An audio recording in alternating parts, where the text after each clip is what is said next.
ஏன்னா என் மனசுல கடந்த 6 மாதம் நடந்ததெல்லாம் எனக்கு ரொம்ப, அதெல்லாம் நான் சொல்லணும்னு இல்லை. ஆனாலும் உங்களை நீ பார்த்துட்டு தான் இருக்கிறீங்க, நீ பார்த்து தான் இருக்கிறீங்க. ஆனால் எல்லாம் நம்ம கடந்து வந்துடுவோம், எல்லாமே நம்ம கடந்து வந்துடுவோம். ஐயா ஒரு சமூக சீர்திருத்தவாதி. நமக்கெல்லாம் ஒரு குலதெய்வம் குலவிளக்கு ஐயா தான், அதுல மாற்று கருத்து கிடையாது. இன்னைக்கு ஐயா ஒரு 10 வயசு குழந்தை மாதிரி ஆயிட்டார். அதை பயன்படுத்திக்கிட்டு சுத்தி இருக்கிற தீய சக்திகள், துரோகிகள், கைகூலிகள், திமுக கைகூலிகள், இவங்க எல்லாம் சேர்ந்து ஐயா அப்படி மனசை அப்படியே பாய்சன் பண்ணி கெடுத்து கெடுத்து கெடுத்து இந்த நிலைக்கு அப்படி கொண்டு வந்துட்டாங்க.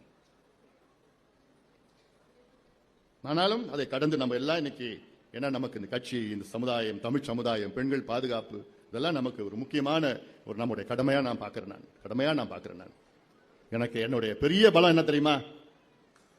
தமிழ்நாட்டில் உள்ள அத்தனை தலைவர்கள் இருக்கிறாங்க, எத்தனையோ தலைவர்கள் இருக்காங்க. ஆனா எனக்கு கிடைக்கிற என் தம்பிகளும் என் தங்கைகளும் வேற எந்த தலைவருக்கும் தமிழ்நாட்டில் கிடையாது. அவ்வளவு உணர்வுபூர்வமான தம்பிகளும் தங்கைகளும் எனக்கு இருக்கிறாங்க.